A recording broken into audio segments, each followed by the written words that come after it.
Oh, yes, hello. We're live. Yes, we are live, and I love the fact that you can't even hear your audio. Um, Guys, is the housing market bubble about to break? Um, Actually, we were just talking about something very similar that has nothing to do with the housing market, but something evidently Grok. If y'all don't know, Grok is an AI instrument, and it's a large language model also like Chat? Yes, it is, Okay, yes. and so evidently it has a mode that really doesn't, it's no holds barred It's with it called with it unhinged mode, yes. unhinged. Yes, and Steve was just sharing something with me that was very funny on that. I But told them that at 42 years of age, it used it used a phrase that I've never heard before, and I thought was so funny I almost peed my pants. But we don't have to repeat it here. In fact, I think we can't, so that's yeah, just fine. probably not. That one would probably be best not to be repeated. Guys, I'm Chris. I'm a real estate broker in Dripping Springs, Texas, just outside of Austin. That's Steve. He's a mortgage loan guy, in Lago Vista, Texas, also just outside of Austin, Texas. And it's Monday. It's after 5 o'clock. We're going to talk about what the heck's going on with this housing bubble that is sure to burst any day now, and talk about what caused it. But before we do that, we've got a couple of updates. First of all, it's after 5 o'clock, so we have gentlemanly cocktails and adult cocktails. So, my friend, what are you drinking today? Some sort of vodka mixture here, my friend. I'm out of beer. Well, I'm out of my normal Heinekens that I normally have with the big red star on them. um, funny you bring that up. I, my friend, am still making use of the slightly cool weather for whiskey. So you're getting into the summer drinks. I'm still clinging on to my winter drinks. And I got a big old Clink. gig 'em, and cheers. Okay. Speaking of, guys, if you have been Delicious. watching the show, you know that we keep asking the same question on the show, and none of y'all have come through with it. So my friend here has had to look up. Look, the red star on the Heineken harkens to communism, does it not? Um, a big red star reminds, I think, most people of communism. Yes. Yeah, I mean, At least these days that's it would. Sure. but here's the thing: you brought up another point of a historical artifact. Yeah, I said this article reminded me of the swastika. Because if you had come to Earth in the 1700s and saw the swastika, you would think, "Oh, peace." But then in World War II, it was completely perverted to become something completely different, and now it will never again be seen as a symbol of peace. But long ago, it did not carry the same weight that it does today. That's for sure. And And this star seems to have gone through a similar progression where in the 1950s, I mean, I don't think you want to read the whole thing, do you? I mean, you can if you want, but I'll read it. oh, Like okay. Well, then go ahead. historical Yeah, sure. significance. See if you The agree red with me or not. star, the red star on the Heineken logo is a symbol with deep historical roots tied to brewing traditions. According to Heineken, the five-pointed star dates back to medieval European brewers and represents the five key elements of beer making: water, barley, hops, and yeast. And the fifth element, often described as the magic of brewing. This interpretation connects the star to the brand's heritage and its commitments to quality craftsmanship. That's awesome. Star first appeared on Heineken's logo around 1883. That's bonkers, man. Initially with a black outline and became red in the 1930s when the company updated its label design. However, its color has not always been consistent after World War II due to the star's association with Soviet communism, particularly prominent in the post war era. Heineken altered to a white star with a red border in 51 to avoid political misinterpretation, especially Almost in looks like markets. the almost looks like the American flag, doesn't it? Go ahead. Yeah, Sorry. right. Especially in markets sensitive to communist symbolism. Following the dissolution of Soviet Union in 1991, Heineken reinstated the Red Star, reflecting a return to its pre-war branding as the political connotations faded. So thank you, President Reagan, right? Yeah, but go keep reading. The best part's at the end here. Despite its brewing related origins, the Red Star has occasionally sparked controversy. For instance, in 2017, Hungary considered banning it, associating it with the country's communist past under Soviet influence, though Heineken maintained that it had no political meaning whatsoever and is simply a nod to brewing legacy. Today, the Red Star remains a core part of Heineken's globally recognized identity, symbolizing tradition, consistency across its 192 markets. That's cool, man. Yeah. That's Yeah. like that's one of those things that not everybody knows. So thank you for looking that up. Well, I just thought it Um, was interesting that due to some warring party, they had to change yeah, the symbolism that they had on there. But it just reminded me a lot about the swastika. It just did. I mean, yeah, not that I and think it's an acceptable symbol. It's not today, but again, right. hundreds of years ago, History it is interesting. was. You know. Well, and the funny thing about Heineken is, okay, so they're around 50 years, and then all of a sudden they have to change their branding because of, again, like you said, warring party. Like You it's crazy. know, that often fascinates me though, how many Fortune 500 companies disappear, which actually so to date has been all of them. Yeah, That they never none of them stay there eventually. forever. So, the fact that they can shift and pivot like that is more power to them. Yeah, seriously. It helps that you're in alcohol, so that's always good. So man, where do we want to start this? Do we want to start with what caused the bubble or when it's going to break? Well, my friend, I, I don't think anyone can give you one point, one reason why we are where we are today. Um, that would just be too simple, right? It would be. It's air's fault, it's the sky's fault. Um, Yeah, yeah, yeah, we can try, but again, I'm good at complaining about it, but I'm not really good at identifying exactly how to fix it. yeah. So let's start with where did it start? This is the 5 years since COVID. Um, and the article is, and this is from Axios, here's how the housing market changed. And I love this graphic, by the way, because it's the United States and it shows the appreciation from COVID till now. Like, that's awesome. Whoever came up with that, bravo. Uh, all right. The pandemic upended America's housing market, delivering wins for homeowners and roadblocks for those still dreaming. We talk about that all the time. In the past 5 years, here's 5 ways the market transformed and what could come next. One, home prices skyrocketed. All right, cheap borrowing costs. I like that they put in for one of the reasons. And remote work unleashed home buying frenzy early in the pandemic and sent prices soaring. The U.S. median home price in January of this year was $418,000, up around 45% from 5 years ago, according to Redfin. Man, over 10% a year on average. That's unreal. Yeah, that's incredible. That's incredible. Those who own their houses sit on a mountain of wealth. We know that, which is one of the reasons people are not selling as much right now unless they have to. The big picture, a stubborn housing shortfall is keeping prices high even as buyers have retreated, with 2004 sales hitting nearly a 30-year low. Um, yeah, and this is the funny thing. This article came out 6 days ago, and it's talking about 2004, but it's because it's looking back at the sales at this point. So yeah, sales were down last year, but prices are still high because I mean, we've still got a housing shortage. there's a reason why 74% of all realtors did zero sales last year. The market is There's more down. sales to do. Interesting. Second thing that happened, rates surged and buyers stalled. Mortgage rates surged after falling to the lowest levels on record in 2021. I'm going to add a caveat to that. They did not fall to the lowest levels on records. They were forced down to the lowest level on record. And I'll stand on that box and chirp. Higher monthly payments are sidelining many home shoppers, especially first timers right now.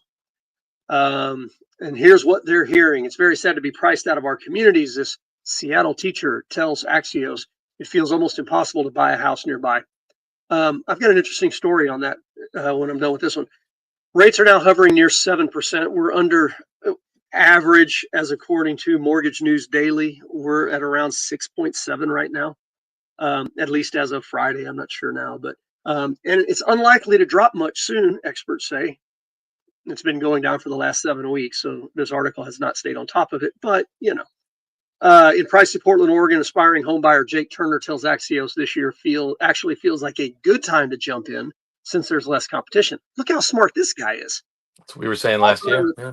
Yeah, my wife and I'll just buy less of a home with 20% down and work responsibly with expensive housing payments. There you go. That guy's smart. Um, Going back to this teacher saying he's priced out of the community. So one thing that a lot of people talk about with home buying is how it's an investment. And I know we've had discussions about that, and you kind of don't see that as a reason to buy a house, and that's fine. Um, do you know last year I had a home buyer out of California. I think he was north of San Diego. Reach out to me. He's a teacher. He wanted to buy a house, but couldn't afford one in California. So he reached out to me. We found an investment property here in Central Texas for him to buy. And he bought the house here. He's got renters in it right now, cash flowing. And he's living in an apartment in California. He's He can't renting in afford California. yeah, he's renting in California. He can't afford to buy a house there, but he wanted an investment. He wanted real estate. So he bought a house here and he's probably going to end up buying a few more. Well, I Crazy. love the idea of real estate as an investment, so I'm not sure when you thought I said otherwise on that front. Well, I thought you'd mentioned before, like you don't necessarily like when people say that's their reason for buying their home. Oh, well, your primary residence shouldn't be Yeah, yeah, seen as a future investment. It should be seen as an option for, but when you buy your primary residence, there's more to think about than future rental costs, I'd yeah, say. yeah. That's what I was talking about. I would rather you do what you did just now, where you find somebody a home specifically for renting. Well, and not only that, I mean, heck, if you think it's too expensive to buy in Central Texas, I've got realtors all over the U.S. That they're in good investment markets. Well, the other thing I think you should Tennessee, do if you're doing a primary home is to sorry to interrupt you, but is to no, do a you're good. duplex. So either buy one or build one as your Yep, first home. That is a great investment, but that's different. Now we're talking different strategy, different angles. right, yeah. But at the end of the day, find somebody who has different ideas and talk to them. You may have ideas that you hadn't thought of before. Right. Okay, so the third reason that housing went up, inventory dried up. Those who scored ultra low mortgage rates during the pandemic are hesitant to sell, locking up supply. Again, we talk. It's almost like you and I could have written these articles. Yes, but that's starting to change as home buyers adjust to higher rates. Okay, roughly 83% of homeowners with mortgage rates have a rate below 6%, down from around 88% a year ago. So that means more people are buying. Okay. In 15 of the 50 largest metro areas, including Denver, San Antonio, and Dallas, inventory in February topped pre pandemic norms. I think Austin's there too at this point. So we're getting the inventory coming back in. The thing is we've got inventory that's at or equal to pre pandemic norms, but we don't have as many buyers as we had pre pandemic. Well, and the because the prices are up and the rates are up. Yep, exactly. What they're saying, this is my forever home, is Ben Cobb, one of many homeowners who refinanced when rates dropped. I refinanced when rates dropped. Got me a nice little 3 3/8. A retired veteran with disability, Cobbs tells Axios he would never be able to afford the mortgage on his Columbia, Missouri house if he bought it now. Guys, Columbia, Missouri is not a very high ticket market, by the way. In suburban Minneapolis, Mark and Joanne Shockey said they're glad they sold when the market was hot, downsizing to a townhome and nabbing a very small 10-year mortgage at a low rate. Taking advantage of the market when it's there. Others feel stuck. The benefit of having an affordable mortgage has locked us out, even considering selling and moving closer to where we both work in Seattle, says Sean Okay. Buckman, who moved May, to home with his may, wife I, as setups. may I interrupt real fast? Yeah, That last paragraph, the in suburban Minneapolis paragraph, where they're talking about how they're so thankful they have a 10-year mortgage. The reality is that if you have a 30-year mortgage, you can do nothing with the bank and turn it into a 10-year mortgage yep, by simply raising the amount of principal you pay each month. And if you would have done a 10-year mortgage, you might be surprised to find out that it's almost exactly the same payment if you do it that way. yep. So, Yeah, if you have a 30-year now and you've got some excuse me. income you want to invest into your house, yeah, you can just pay more principal every Uh, month. Right. So the only thing a 10-year mortgage did for this person was lock them into the highest payment they could possibly get into, basically. Yeah. But sorry, let's please continue. No, that's good. You bring up a good point because you talk about it often. Like people that want that low interest or that want that low, um, well, why do they get into a 10-year or a 15-year or a 20-year? Because it's got a lower interest rate, right? See, I So what like they're cash doing, flow. Yeah, go ahead. well, Sorry. yeah, but yeah, what they're doing is increasing their required payment. That's what you're talking about when they could just pay more now, not worry, the interest rate is the interest rate. And then if times get hard, you can pull back on that payment if you have to reallocate those funds somewhere else. Like, I don't know, if you need Yeah, the to idea is that you get a much lower rate if you do a much shorter term. But back then, when they were talking about their rate, the margins that, in other words, the profit margins that companies would make were so tiny that there really wasn't much of a difference. Yep. There was a Um, difference, but it wasn't like 1 or 2%. It was like 0.2% or 0.3 or something like that back in the day. I'm curious right now. So again, Mortgage News Daily. Um, Ooh, look at that. Is that 15-year a higher rate than the 30-year? no, it's not. What am I But seeing wrong here? I it's can't only quite see on the tiny screen. it's only about a half percentage Oh, point. no, never mind. I was looking underneath it. That's FHA. Okay, Oh, that's just kidding. FHA. Yeah, I was yeah. going to say, It's what in only the world happened? it's All only right. yeah. We don't have inverted. But yeah, only a half percentage point lower, roughly. So is it really worth it for an additional $500 a month? Yeah, I don't know. Okay. Um. Oh yeah, that this is happening a lot. By the way, they were moving. You could be remote, and this happened in Dripping Springs. People moved out here because they didn't have to be in the office, and now they're being called back into the office. Well, that's tough. And so if you have to sell right now, that's going to add to inventory, but at the same time, it's probably not the best for you as a seller. Builders ramped up and then pulled back. Buyers flocked to newly built homes, searching for options and deals too. Construction boomed in parts of the South and the Sun Belt, helping cool competition and runaway prices. Home building has slowed since then, partly due to elevated interest rates and steep construction costs. Remind me at the end of this, just tell me about buying a house. What we're watching, builders have warned that President Trump's pledged tariffs, some have since been paused on imports, can make construction more expensive and drive up home prices. Meanwhile, mayors across the country are sounding the alarm about the housing crunch. Several have pushed to loosen construction restrictions. Good for you, mayors, despite some proposals sparking local backlash. Why would that make people mad? Making it cheaper to build houses. That's a You know good thing. damn well why. Keep going. Fair enough. What we're hearing, the big concern in the housing market today is cooling new construction. So check this out. I've got clients who are building in South Austin right now. If you look at the last, I'll even say probably 8 or 9 years, the shortest time frame I have ever seen building a house, and we're talking production home here in Austin, right? Ashton Woods, Taylor Morrison, KB, Pulte, those Sure, type sure. of the shortest I have ever seen it happen was about 7 months. It was And four and that's a who we're half months out here in Lago, brother. my clients poured their slab 2 weeks ago. On Monday, they are walking the house pre-drywall inspection. All the plumbing, all the electrical, everything is ready to go for insulation and drywall in 2 weeks. How's that possible? This house is going to be done in 3 months, I'm telling you. They do not have enough people, enough jobs to put their trades on. It's like every freaking trade that they have is just on that job, and it's assholes and elbows. It's crazy, dude. I've never seen a house go up this fast. Cool. I mean, that should tell you Very something. cool. If you're looking to buy a house, go to a new home builder and make a deal. Actually, come to me and we'll find a new home dealer that's really hurting Yeah. from No it on. kidding, right?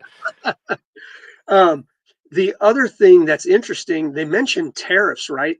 And tariffs, like everybody gets like this recoil reaction and stuff. So, two things. One, lumber futures went up 20% last week.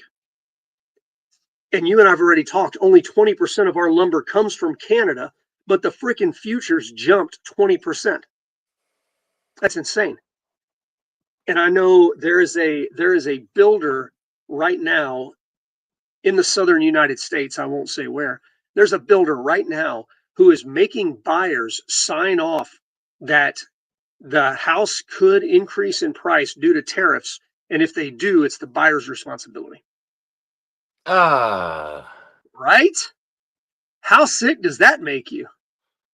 Well, at least they're trying to have some sort of transparent looking excuse. During You the should have seen. pandemic, you remember they Well, I had yeah, like two builders that didn't want to use me as financing as the lender because I didn't allow them to change the price after they started building the house more than well, I allowed them to put in a 30% profit margin, up to yeah, 30% profit margin, but that wasn't enough. So yeah, they wanted to be able to change the price of the house because homes were going up so quickly, right? Even though you could easily prepay for your lumber that you'd need, etc. Up front in the first, second, third draw. In fact, we were very lax on the draws, but they wanted to be able to no, no, no. The market could demand more, so I want more profit, right? Instead of just building it to the contract price. Um, Do you know the easiest way that could be taken care of is if more builders would do cost plus pricing, but for some reason they don't want to do that. They don't want to be transparent with their numbers. I don't know why. Be Something careful when tells you me hire a if you were builder. outside of an Austin boom zone, then maybe they'd be more willing. But I think they just smelled green, if you know what I mean. Funny how that happens, isn't it? Mm, Yeah, yeah. Number five, cash rich people jumped in. Cash buyers, many of them investors, snapped up homes at record speeds during the pandemic. They've taken a step back, though the share of purchases made in cash remains historically high. Actually, out here, cash is higher than I've ever seen. It was still around 25% of the market in Dripping Springs. That's way higher than before. It yeah, fell to but 1/3 in 2024, the lowest since 2021. I don't know. I guess that's U.S. as a whole because we don't see that many cash buyers out here. It's typically around 10%. okay. Interesting. The bottom line: wealthier people are those most likely to buy homes in this expensive housing market. I Thanks. I don't know about that. By a percentage? Every article's trying to push something. Yes, it is. Yes, it is. Damn rich people buying up all the houses in this expensive market. All right. So let's talk about what actually is happening. Will the housing market crash in 2024? Experts give a 5-year prediction. All right. And just so you know, this was an updated article from March 4th. Thanks to mortgage rates remaining at more than double what they were in 20 and 21, with home prices staying sky high, housing activity remains stagnant. Interesting. Prices are staying sky high. It's almost like somebody told people that. Existing home sales are at their lowest level since the height of the foreclosure crisis in 2010. Mortgage demand has dropped to lows not seen in over 2 decades. And at the same time, we continue to live in an economically uncertain period. Household debt led by mortgages, credit cards, and student loans recently surpassed $17 trillion. Dude, 1, 2, 3, there's 360 million people in the US. So that's 3 times 17. It won't add up the way you're trying to get it to add It's up. I mean, not. at Damn it. the end of the day, I know what you're trying to do here, but think about the Yeah, mortgage debt that most people have. $300,000, $400,000 that they yeah, owe. that's true. That's true. That'll add up real fast. Yes, sir. Okay. On top of that, inflation remains above the Federal Reserve's 2% target, and a recession is still possible in 2024. They're still talking about it in 2025. This begs the question, could the housing market be on the verge of a crash? Forbes asked several housing experts for predictions. Let's jump into it. All right. Are we in a housing bubble? The Federal Reserve Bank of Dallas identified signs of a brewing housing bubble in a 2022 report. Do you realize we've been talking about a housing bubble since 2022? Yes. Those walls got to be getting thin. Though the sharp increase in home prices doesn't indicate a bubble, the report found there are other fundamental factors to consider. These include shifts in disposable income, the cost of credit, and access to it. Supply disruptions, not really an issue Right. anymore. But by the Rising, way, the article could have ended at that sentence, by the way. yes, it very well could have, because that's really what's driving it. Yes, the Um, report found that it does not indicate that there is a bubble. Boom. Done. But we got to do something. we got we got to fill CEO some. Johnson says he needs an article by 6 p.m. or I'm screwed. I'll write something, I guess. Sorry. When, when there's widespread belief that today's robust price increases will continue, the housing market becomes unhinged from those fundamentals, the Dallas Fed report Unhinged. revealed. Unhinged, I tell you. Great insertion there. Go ahead. If many buyers share this belief, oh, now we get to something though. If many buyers share this belief, purchases arising from a fear of missing out can drive up prices and heighten expectations of strong house price gains. Do you still see that happening? I'm sorry. I was lost at the there is no problem line. Oh, fair. I see this the other way. If buyers are sharing this belief that we've got this widespread crazy price increases, I think it's driving more of them to sit on the sidelines. I think right now buyers are scared on the sidelines going, shit, prices are going up. There's a housing bubble coming. There's a market crash that's on the horizon. I don't know, man. What I love is how these YouTube guys talk about how I was right. The crash is here, and you're like, are you though? Really? And here's the data to prove it. It's massively dropped 3%. Okay, really? Yeah. Sorry, go ahead. Now, I will say, like, look, there's parts of Austin that have adjusted 15%. I Is mean, that a massive crash to you not after really. gaining like 45% in 3 years or something like that? Yeah, not really. I'm just saying, 15%'s significant. Well, maybe we just differ on the term of massive. Massive to me is like 2008, where you had a $500,000 condo that was worth $250,000 the next 12 months later. Yeah, 50% drop. Yeah, Yeah. that's massive to me. Len Kiefer, Deputy Chief Economist at Freddie Mac, does not believe the U.S. housing market is in a bubble. Freddie Mac remind us who Freddie Mac is, Steve. Freddie Mac is not Fannie Mae or, oh God, who is Freddie Mac? Freddie Mac is a government entity. Yes. That is tasked They with lending insure money to buy mortgages. houses. Freddie Mac and Fannie Mae are the two, but there's also Ginnie Mae, and they insure mortgages. They deal with mainly conventional guidelines. You know what? I could talk forever about Freddie Mac, and I don't want to get into it. So No, we've got to it's stop fine. I rolling was here. just trying to get across to people that Freddie Mac's a government entity that's tasked with giving mortgages to people to buy houses. Mm, Or they well, don't. you know what? I hear your consternation. Maybe Freddie Mac is tasked with protecting large banks who are giving money to people to buy houses. How about that? Is that better?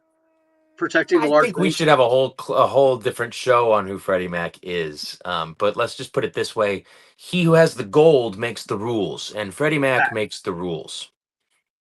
That is a fact. A bubble has three defining characteristics. Price growth is driven by speculation. Well, that's happening, or did happen. Bubbles are fueled by credit expansion. Wait, credit expansion? Is that like the fog and mirror loans in 2006 and 2007? Yeah, that we're not doing today, and that people can't get. Yeah, yeah. Yeah, yeah. Again, the article Uh, finished earlier. This is all political stuff. I don't know. What is this? Forbes? Okay, great. yep, It's all yep. political And at bubbles this pop. point. Bubbles pop, Steve.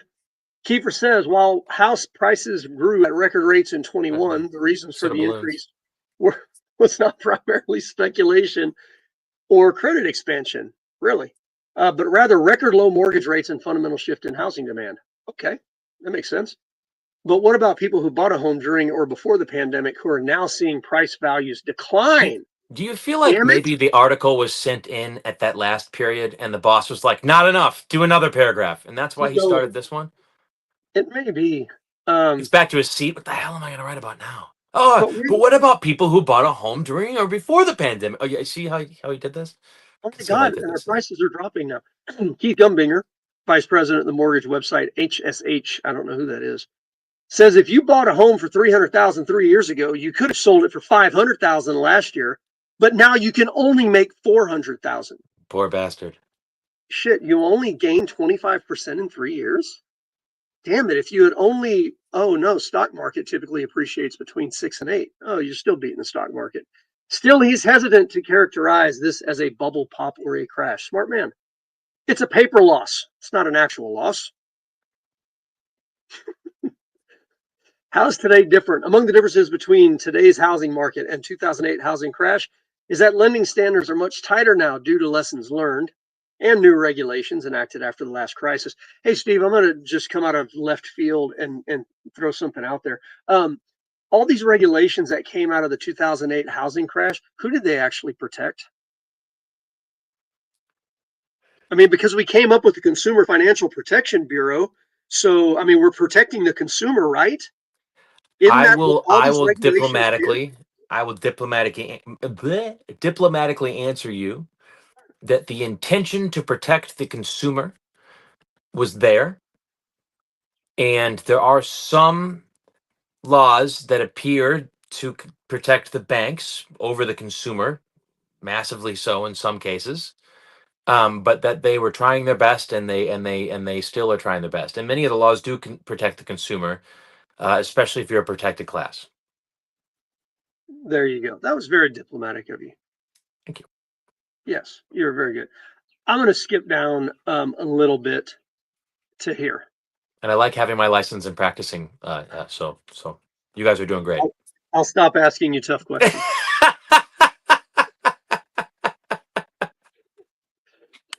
If you want the real answer, you're going to have to take Steve out for a beer. Hey, I've not had enough to drink.